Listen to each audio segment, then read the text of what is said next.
And welcome to Pod Against Evil, where puzzles are not abided, but speculation sure is. And who is talking about abiding puzzles? Why, it's me, Nick, the Merc with the mic, and my fellow unapologist, Travis. And our guest unapologist, Les. I am so excited, guys, to talk about this episode, because we are talking about episode 2 of Stand Against Evil, or known as No, No, No, Your Goat. So this is actually an interesting episode because Travis and I watched this after catching up on Gotham, and Gotham also had a goat demon episode. It did. Yeah, so it was... Really? Yeah. Oh, man, I'm behind on Gotham. I had no idea that Gotham got into goat demon territory. No, this is like, that was first season. Yeah, it was... that season... Yeah, it was... goat demons? Yes, they did. They did. That's right. Yeah, so it got possessed by a goat demon. It was a serial killer. But it turns out, spoilers, it turns out it's actually more of a psychological... Of course, in Gotham, it's a psychological issue than it is a spiritual That's right. Possession. I remember that, yep. But this one, nope, it's a straight-up spiritual possession story, and I'm just going to read the IMDb summary here real quick, because I actually like the IMDb summary too. Okay. Well, it says here, Stan's daughter Denise goes blueberry picking and comes home with a pet goat that turns out to be the Bahamut, an ancient goat-based demon who wants both Stan and Denise dead, all because someone wanted blueberries. Even the IMDb summary blames Denise for an innocent activity that she just wanted to complete. I mean, I love this episode because it really highlights Stan as a character, I think. Just how awful he is? Yes. Well, I mean, the previous episode highlights his character as well, don't get me wrong. I mean, we get the gist of him as a person. This one really solidifies his character for me. He really starts to get into his groove on this one. I mean, the little turnaround he does with Denise, because she has clearly set up the blueberry picking as a joint activity for some reason, and you don't really know why. And then later on, when she comes back from blueberry picking without him, and she's gone obviously with someone else, and the first thing he says to her is, "Oh, sweetheart, did you go picking berries? Denise, honey, you gotta tell me next time you're gonna go pick berries. You understand there's nothing more in the world I want to do than go pick berries with you." And she's looking at him like, but it really shows their relationship and probably why Denise is the way she is. Yeah. Yeah, because it occurred to me right then, like, she clearly set up the blueberry picking activity because at a previous time he said something sarcastic like, well, the next time you go, you gotta tell me. Yeah, and she probably didn't pick up on the sarcasm because Not at all. I don't think Denise gets sarcasm. No. So, yeah, but this episode actually opens on a pretty interesting track as well. Tommy's in the White House. I do love that newspaper because we open up in 1954 with a farmer reading a newspaper, and it's like right on the front page, it's "Commies in the White House." And I'm wondering, like, did they make that prop special, or is that just one of those prop papers that is, standard for one of these shows that they just use? I think they made it special. I mean, it's got the Willard's Mill beacon masthead, and then but they're going with the little picture of Joe McCarthy, and like I think they were just harkening back to like Red Scare. Oh, it does have the Willard's Mill thing. Okay, good catch, Les. I didn't even notice like that. That's some good attention to detail right there. So yeah, the farmer sees what he thinks is himself, and then it turns out like when he looks back, it's actually a goat, and he's got this weird look on his face too, where I was kind of like, oh, thank God, I'm a goat. That's what I thought. And wait, no, that doesn't make any sense. I mean, I just liked this actor's face when he was dealing with this goat, who then seems to teleport when he looks away to get really close to him, and then walks off. And of course, he goes to follow the screams, and we get the scene that they actually use for promotion for season 2. If you watch, like, I was catching up on Hulu, and the thing that they use, when they promote a TV series, even when you're watching it, like, yeah. Hey, you're watching Brooklyn Nine-Nine. Here's the same thing of Jake skating in the police bullpen over and over again. The thing they use for Stand Against Evil is actually this shot of a goat walking down the road with a head dripping blood, and it's this farmer's head. So it's a very disturbing image. I get why they use it. Also, kind of funny. I don't know why this goat picking up this head is always cracks me up, but it just looks so ridiculous. Well, I found it weird just Everything how he actually treated the goat. Like, he just kind of followed him. Like, what is this goat, like the town stray cat? Where it's like, yeah, it just kind of hangs around for a bit. Like, I mean, I assumed he thought it was his goat. He's a farmer. Like, that's what I thought. Otherwise, he's following some random goat. don't follow random goats, man. Yeah, I think he just befriended a random goat. And having seen this episode twice now, it cracked me up that basically the farmer's immediate bond with the goat is the same that Denise has with animals. Yeah. Like, it's the same way that she treats her pig. Oh, It's the yeah. same way in the next episode, but it's the same way that, like, when she chats with the goat, there's an immediate, like, well, we'll just show him what a real blueberry and picking buddy is like. And, like, she just immediately is chatty with the goat. And the farmer's initial reaction of, oh, well, for a second there, I thought you was me. Like, that is some "Oh brother, where art thou?" like Tim Blake Nelson level, like, we thought you was a toad type stupid. Yeah. I mean, when he just like, oh, well, I'm relieved that you aren't me, because that'd have been weird. Don't know how to explain that one. Oh, man. But yeah, I think he just befriends this goat immediately and like, oh, hey, goat, have y'all seen The Witch, the movie? Yes. No. Yeah, with Black Phillip. Yes, I mean, I don't want to spoil anything about that movie. It's beautiful and everybody ought to watch it. But it has a goat, and every time I see this episode, I think of is it Black Peter or Black Phillip? I think it's Black Phillip. I think it's Black Phillip. Yeah. Yeah. And every time I see this episode now, I just think like, oh, you adorable little goat that befriends children. That's not creepy. Yeah, this is his white cousin, White Peter, I guess. Like this, like we then cut to present day, where of course there's a standard homeless man talking about the beast. The beast is coming. Doomsday Prophet must be a full-time job in this town. Yes. I mean, you gotta figure that in a town like this, his rantings and ravings, even if he is crazy, he has to be about right most of the time. Yeah. I would think. I mean, you just have a good, a much higher estimate of what's actually crazy going on here. Oh yeah, we find out later everything coming out of his mouth is accurate. Mm-hmm. I mean, just about everything he's saying is just an actual coherent list of things happening in the town. He just has to yell them. Yes. Yeah, and You tried not yelling? Doesn't feel natural. it doesn't feel natural.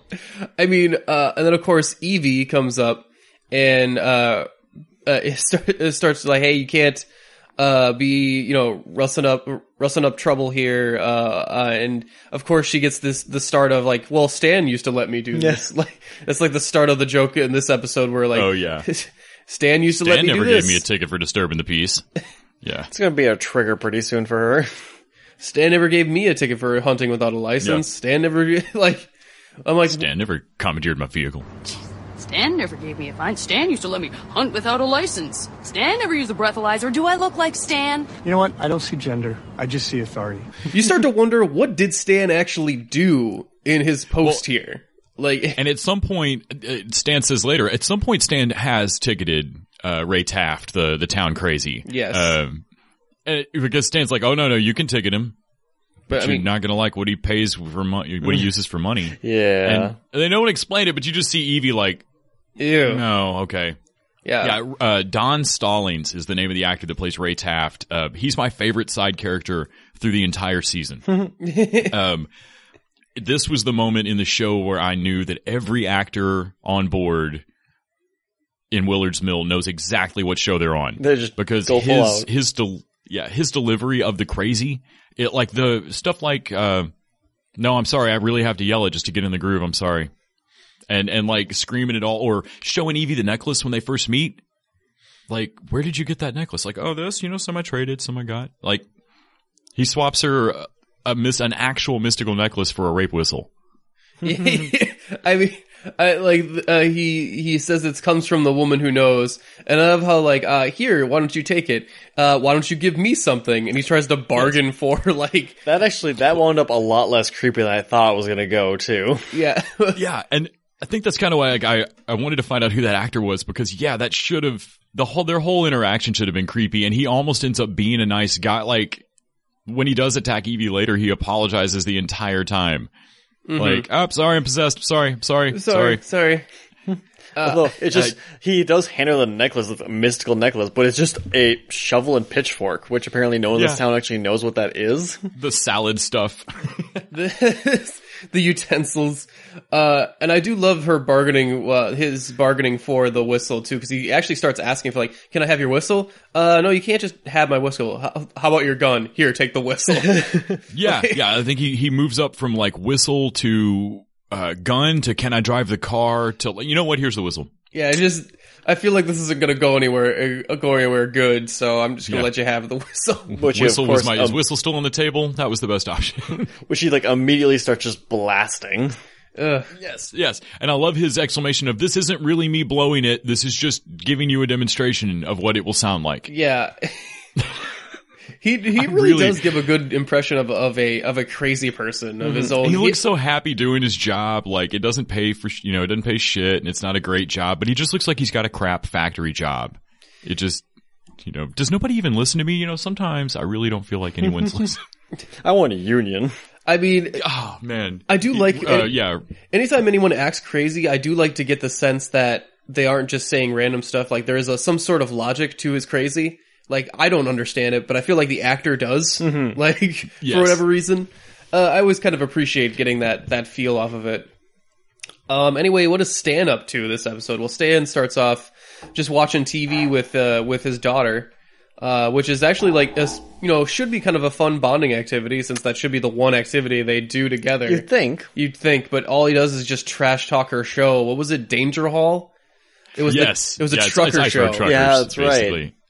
Yeah, Danger Hall. Like, he's got a truckload of chili out on the ice or something like that. Yeah. But yeah, that's not a show. And this also begins Stan's running gag about the black capsules. Yes. Because like everyone has cyanide, including bankers. Yeah, bankers. Anyone who could be in a no-exit situation, which is apparently everyone, because, Stan considers having to watch Danger Hall to be a black capsule situation. Well, to be fair, have you watched it? Yeah, he's... True, I've not watched enough Danger Hall. I might not know. Yeah, well, he talks about how, one of the truckers gets stuck, and he's like, well, you should have a black capsule on him, kind of like the astronauts. And then that's where Evie comes in, where it's like, oh yeah, the astronauts totally had black capsules. Yeah, I like Evie's nonchalant backup of the, oh yeah. Yeah. That's a thing. I do like how she comes in and answers too, like, oh, so you just let yourself in, huh? You couldn't call? You don't answer. That's a goddamn good system. That sounds like a great fucking system to me. Yes. Loved that. And I love how Evie's got to go like, damn it, he got me on that one. It was a good comeback. Yeah. like even she respects it on some level. Yeah, I like that it didn't take very long in the show for Evie to look flat tired of this shit. Yeah. Like at this, I mean, when he says he won't answer the phone and she's like, look, there's 172 cursed witches or not witches that want us dead. Really? We can't stay in touch? Yeah.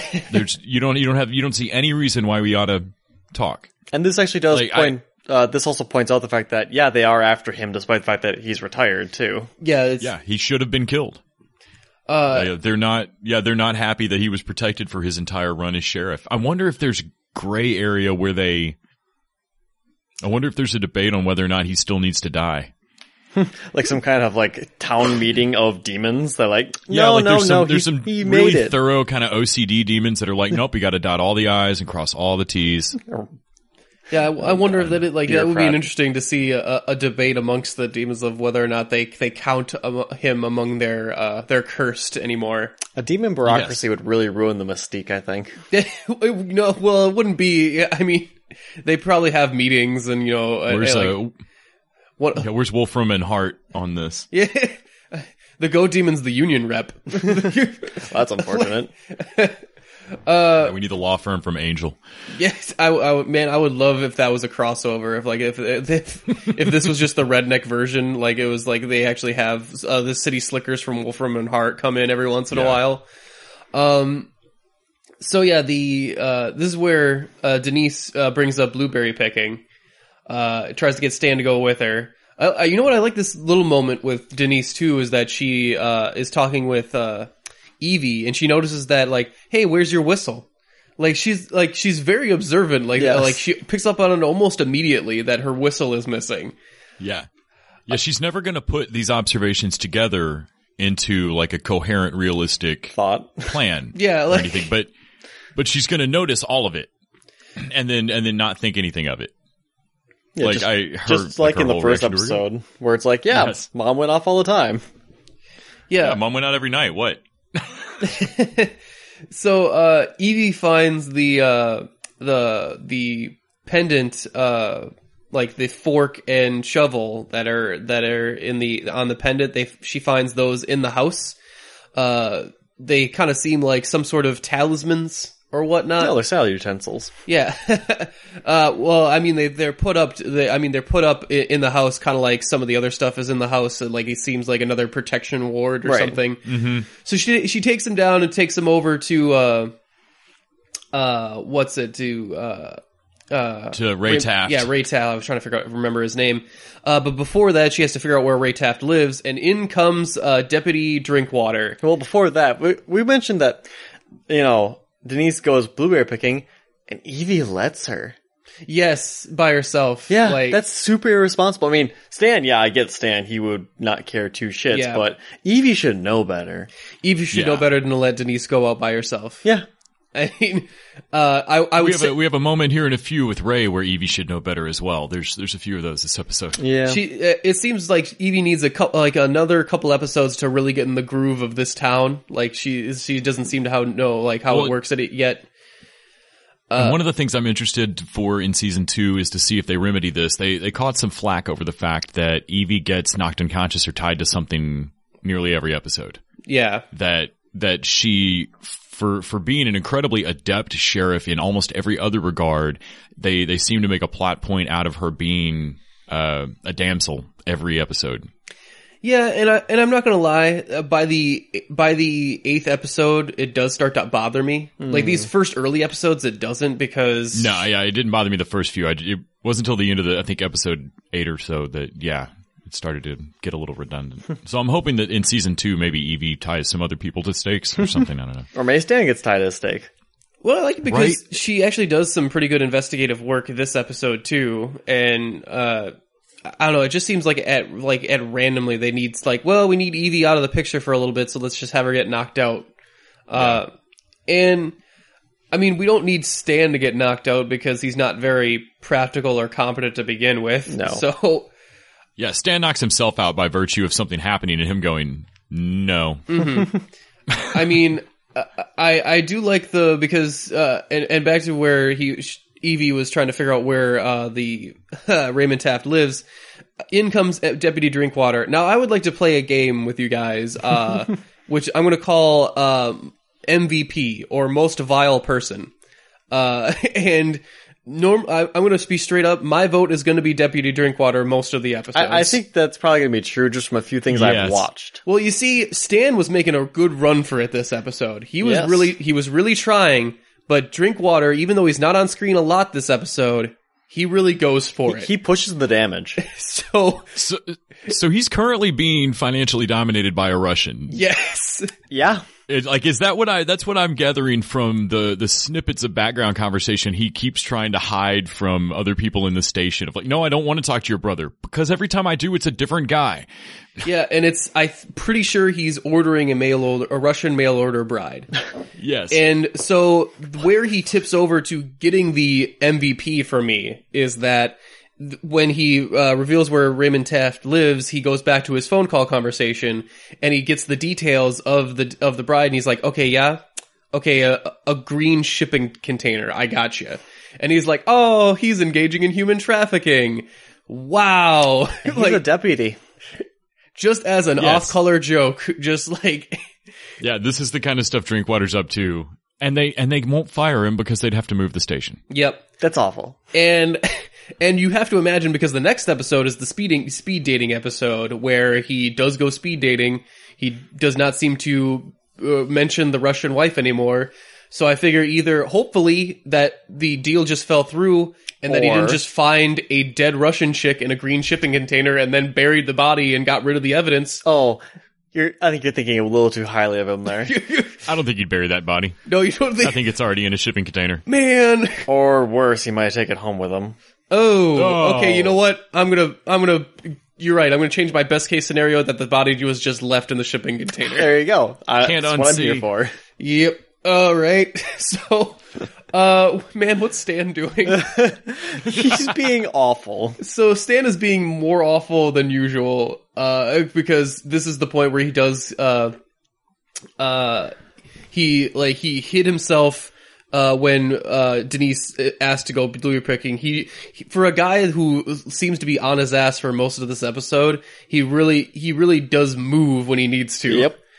Yep. So Denise goes blueberry picking all by herself, all by her lonesome, and meets our friend the goat. I love the transformation behind her too. When she does go blueberry picking, the goat transforms right behind her, like in this kind of silent, like Norman Beatty kind of way of just like sneaking up on her until she mentions Stan, and then he kind of reverts back. I don't know, I actually found it pretty legitimately creepy. Yeah. Throughout more of a kind of, fun, kind of silly episode. Anyway, I think, was it Evie finds Raymond Taft's place, and reveals that Claire Miller was actually, the lady who knows, or how he refers to her, Adam, probably gave him the pendant.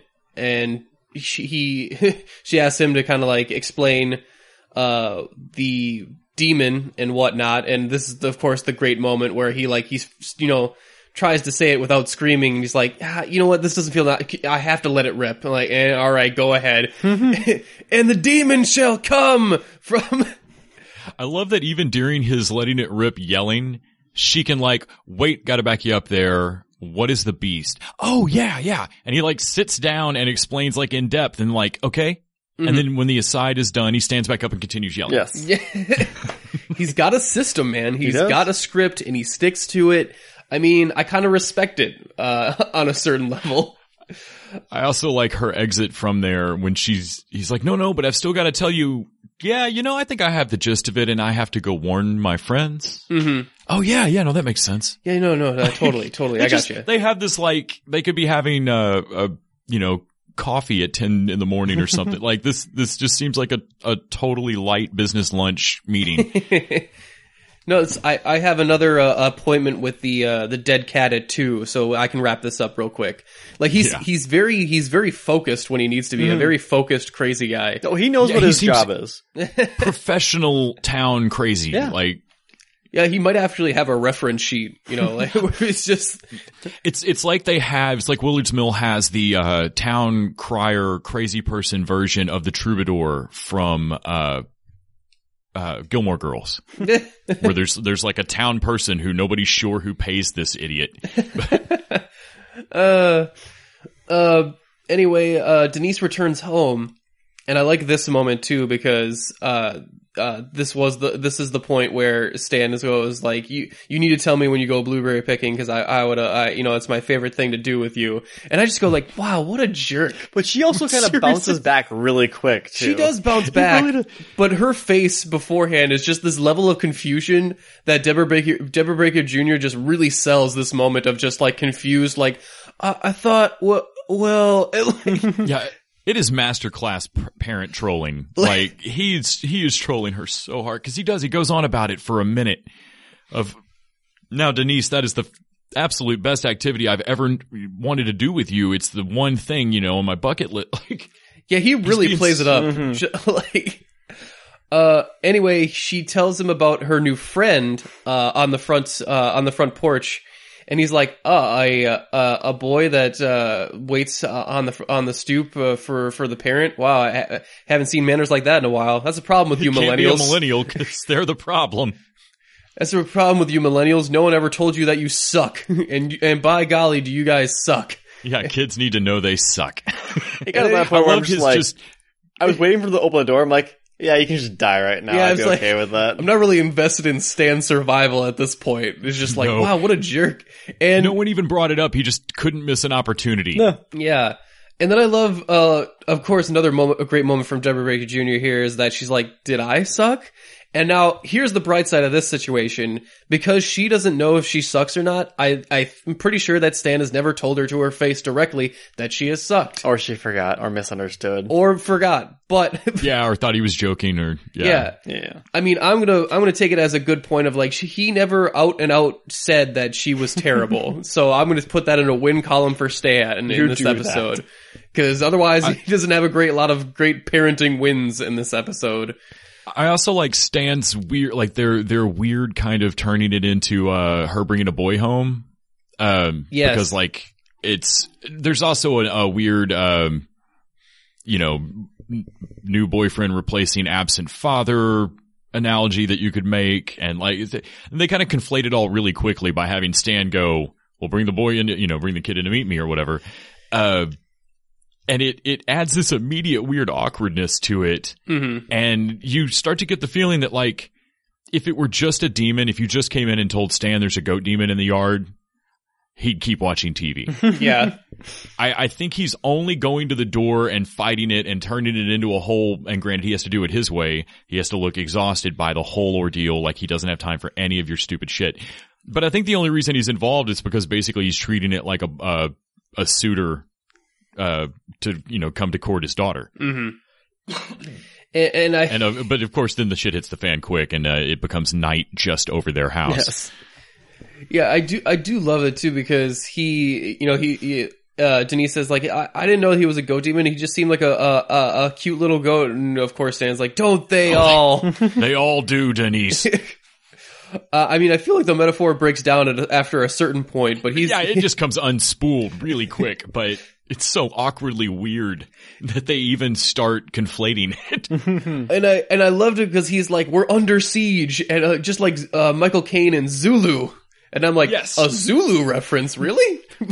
I had that said, well, and it's Stan, so all his references are like a generation above, back when movies were good, before you kids ruined everything. Sure. Like, that's, Stan's movie and television, like, stops at the Fall Guy. Like, but like, there's a moment in television where he's like, everything after that is just terrible. I do look, because I was even thinking Zulu is such a weird reference, especially this situation. I'm like, really? Like, you're under siege and you don't think, like, maybe Die Hard, or maybe, I don't know, Under Siege? Like, anything else? I love that it does start to change for him. Like, he does reassess the situation pretty quick of like, all right, it's not Zulu. Mm-hmm. It's Jaws. It was a good moment. I almost applauded when Denise wanted to be Quint. Yes.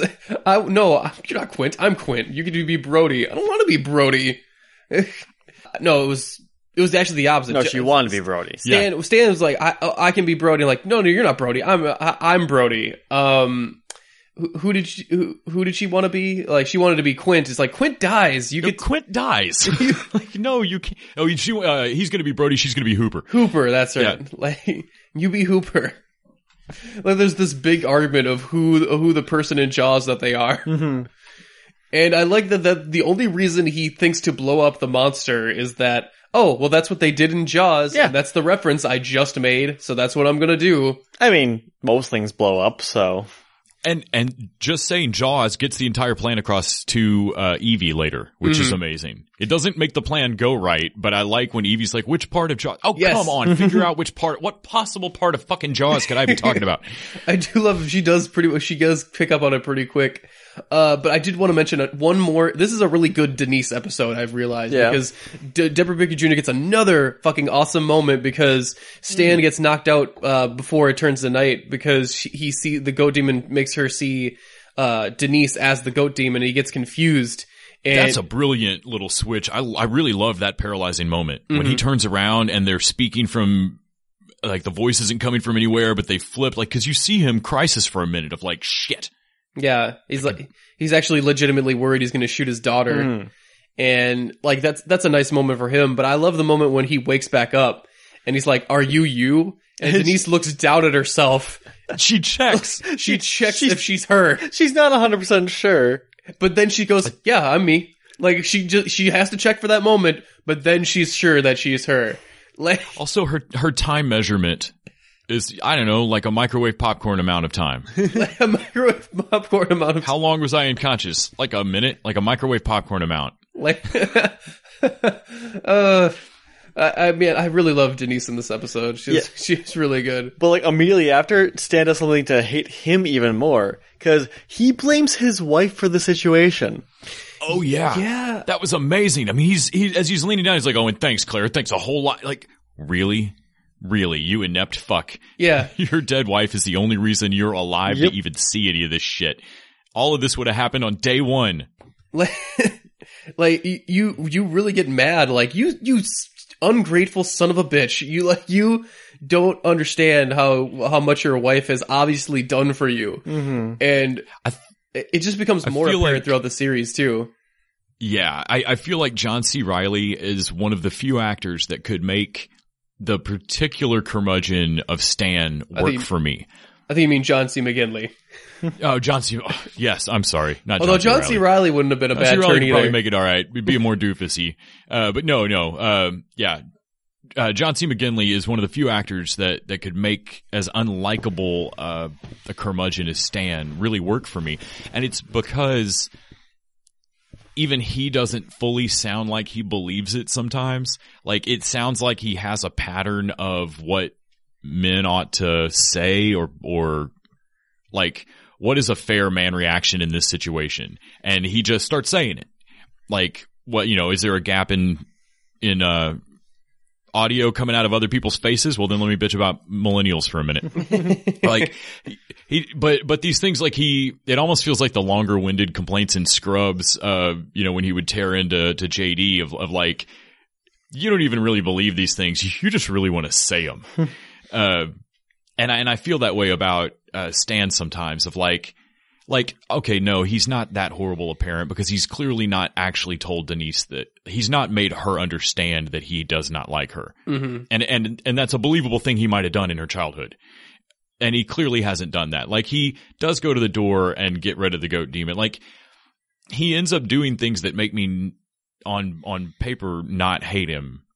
But almost everything that comes out of his mouth needs to get his teeth crammed back down it. And I think if it weren't John C. McGinley just kind of half-committed complaint, oh, you kids with your stupid blah, blah, blah.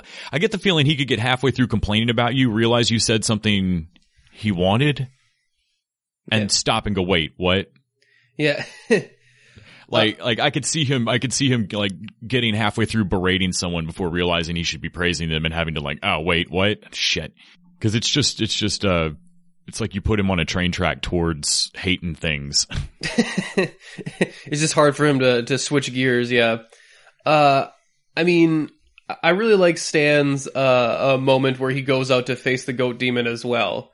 Because Evie's still on her way. She's she just gets waked up from getting choked out by Taft, who is, I guess, being possessed. I don't know if he's being possessed or not, but I just want to mention that earlier in the scene when she's talking to Taft, like, he mentions that there's like a raccoon around. Mm-hmm. I really hope it wasn't still around when she got knocked out. Oh, yeah. I think they said it might have been pregnant or something. Yeah, that's not going to be better. Oh, yeah, no, she's like, yeah, you should really get that thing out of here before it gives birth. Yeah. Ugh. The other moment when Taft knocks Evie out, that's the other moment that drove me nuts. She's got a gun on her hip and she doesn't shoot him while she's going unconscious. Yeah, or or do a whole lot of like anything. Like she does the standard grabbing the throat thing. But you figure like, man, like, I don't know, kick around or use trying to get some leverage on there, but it's like something. But we need her knocked out so that she doesn't immediately follow him, I guess. Yeah. Yes. So my thinking instead, what I would have preferred to have seen would have been Evie pull her gun, shoot, killing Ray, realizing like, oh crap, we probably needed another bit of info out of him or something, so that they don't know what to do with the sticks later. Mm-hmm. And then Evie's missing in action for an amount of time in the episode because Evie's having to do a crazy amount of paperwork over having shot town a person, crazy. Yeah. And then, shows up to have to, like, Stan's like, where you been? Oh, I shot Ray and I had to fill, I never had to fill any paperwork when I shot people. What the hell are you doing wrong? Yeah, I can actually see that working instead now. We got unconscious Evie, which did give her the opportunity to commandeer a vehicle. Yeah, I did like because Taft steals her car, she commandeers a vehicle, and I do love that like Stan never commandeered my vehicle. Get out of the freaking car! Just not. Can't stand it. Oh, Stan never commandeered my car. Stand it. Oh, that's actually funny. I can't stand it. Hey, that's actually pretty fun. Like she has a little laugh to herself. Like that's actually pretty cute. I had to turn the subtitles on to catch that. I know. Like I went back and caught it too because I was like, I caught the back half of that where she kind of laughs to herself. I'm like, wait, what did she say? I got like once she said the joke, I'm like, oh, I get it. She said Stan. Yeah, funny. I didn't like that she was very amused with herself. I found that very amusing. How amused with herself she found it. But yeah. Stan goes outside to try and attach the hairspray bomb onto the goat, and the goat attacks him while he has this jungle gym over him. Like, how is an aluminum jungle gym supposed to stop a goat? I think he was just trying to keep it from like hitting it, because I was wondering that too, of like what protection is that? But then when the goat first runs into him, it does at least keep it like from running directly into him. Well, you have to figure it's following his Jaws mentality. What did they do in Jaws? They tried to stab the monster while in a cage. Like, yep. That's exactly. Oh no, that's why. That's exactly why. So that's the reason he's doing it, not because it makes any sense in the current situation. It's just what they did in Jaws. And for some reason, the goat demon doesn't attack him as a goat demon; it attacks him as a goat. Yeah, and it's just kind of rams into the cage, and I'm like, couldn't you just, I don't know, turn into a goat demon and then grab the cage and rip it away from him? Or again, it's a goat. Couldn't it just eat through it? Or bite? Or, I don't know. It felt like there was more tools in its repertoire than I'm gonna bash my head against it. Yeah. Anyway, Stan does get the hairspray bomb onto the goat. Now here's where things really get meta here, is that he does yell the line, "Smile, you son of a bitch." Oh shit. Of course he actually misses. Yes, he does. And I'm just like, really? It's not even that far away. But then again, I'm thinking, they've shown Stan with glasses and he doesn't have his glasses on. True. So I'm thinking maybe just his eyesight isn't that good. And then of course Taft shows up to present the utensils, I guess we'll call them. Salad forks. The salad forks to the goat demon. Evie shows up right behind him. She must have hauled ass to catch up with him. Yeah. Well, who's gonna pull her over? Right. That's good point. Good point. Yeah, that's a good point. So I love that she does get the immediate, like, hey, you remember the end of Jaws? He could have just said, shoot the hairspray cans. Nope. But he's like, remember the end of Jaws? He's so committed to this role that he could never actually do that. He's really committed to this Jaws bit.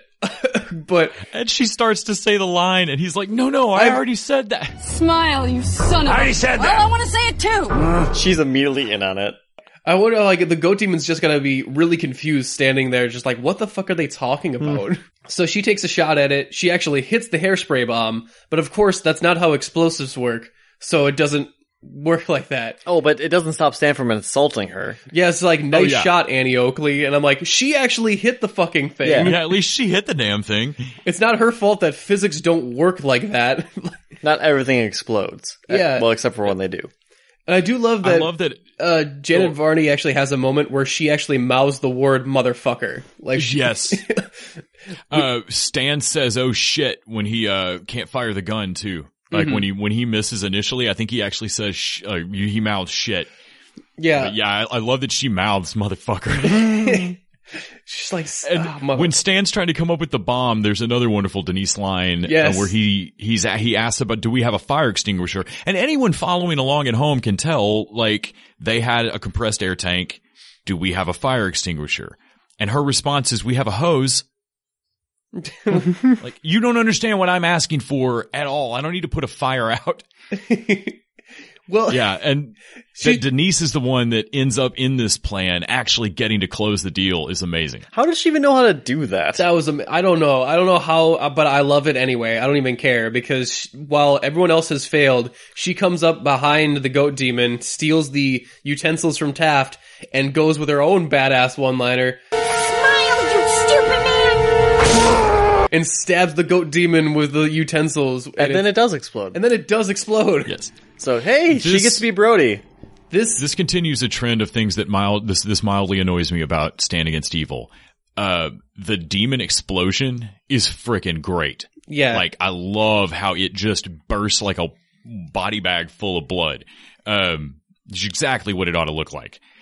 Unfortunately, it appears that it was a claymore with like front towards enemy written on one side because it explodes almost cleanly away from Denise. Yeah, I thought that was weird too. Like that Denise. And they did this last episode too, where Stan should have been, coated in something. And I really wish they would run with that. Like, I wish when that demon popped that Denise had been standing there like, where if you'd done her in profile, there'd be like a perfect line where like the whole front of her's just red jelly and the back half of her's clean. Yeah. And like Stan's got a long Denise shaped shadow or silhouette clean on him and like spray everywhere else.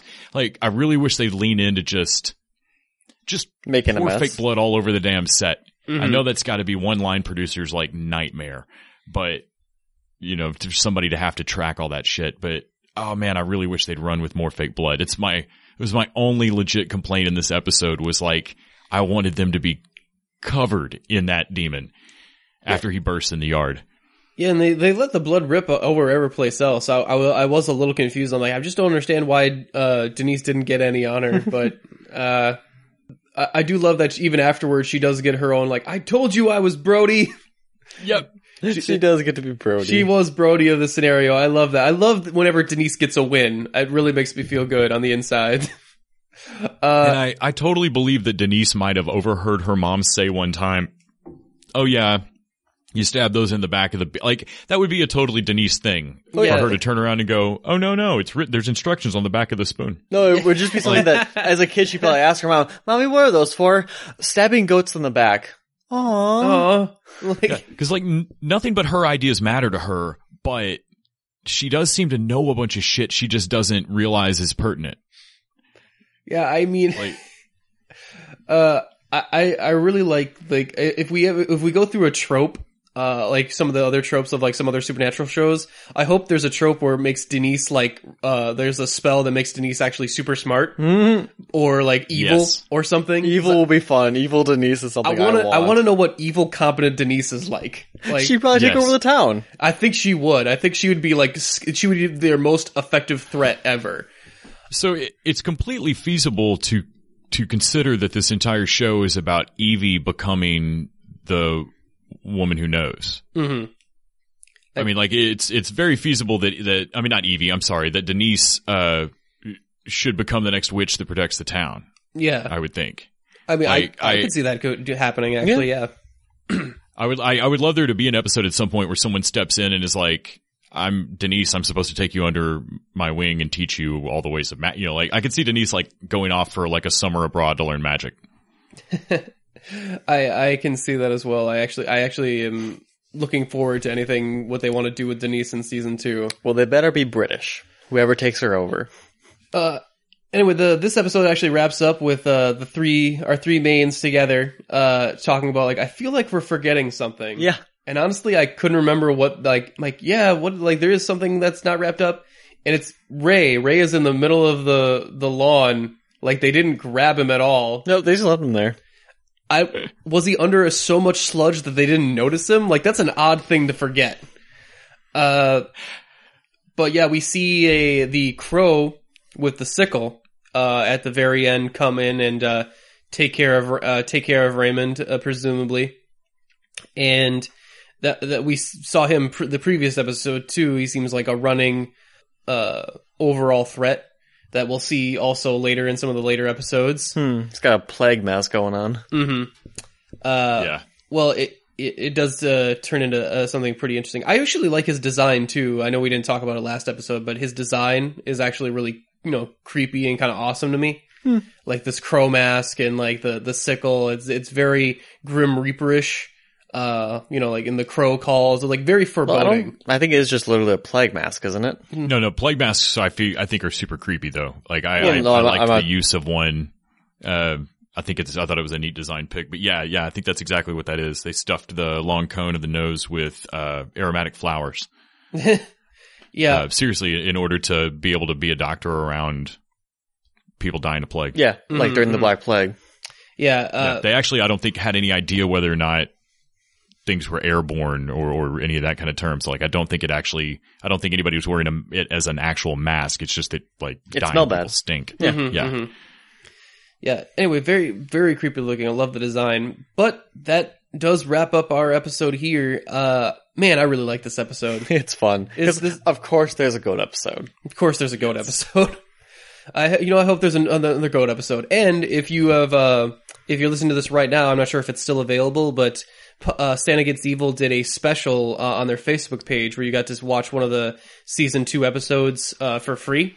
Yes, the pilot's on YouTube. I think the premiere rather of season 2, I think, is on YouTube right now. Yeah, and where you can go and watch it, and it features, I shit you not, a werepony. Yeah, they're using it in all the marketing. I love it. Werewolves are done. We got a werepony. The marketing, like the poster has Stan punching a werepony in the face, and it's kind of like one of the most awesome things I've ever seen. So I would definitely give that a look if you're jonesing for season 2. Other than that, if you would like to help out the podcast at all, check us out on iTunes. Subscribe to us while you're there. Maybe just give us a 5-star review. We would really love that help. It really helps us with visibility and all that good stuff. Check out our Facebook page, or if you want to just email us about your own thoughts on the GOAT episode, on what, and maybe thoughts on Evie getting knocked out, or just whatever you're thinking, whatever comes off the top of your head. We would love to listen to it. Just email us at sorry, that was the old email. The new email is podagainstevil@gmail.com. Les, where can the people find you?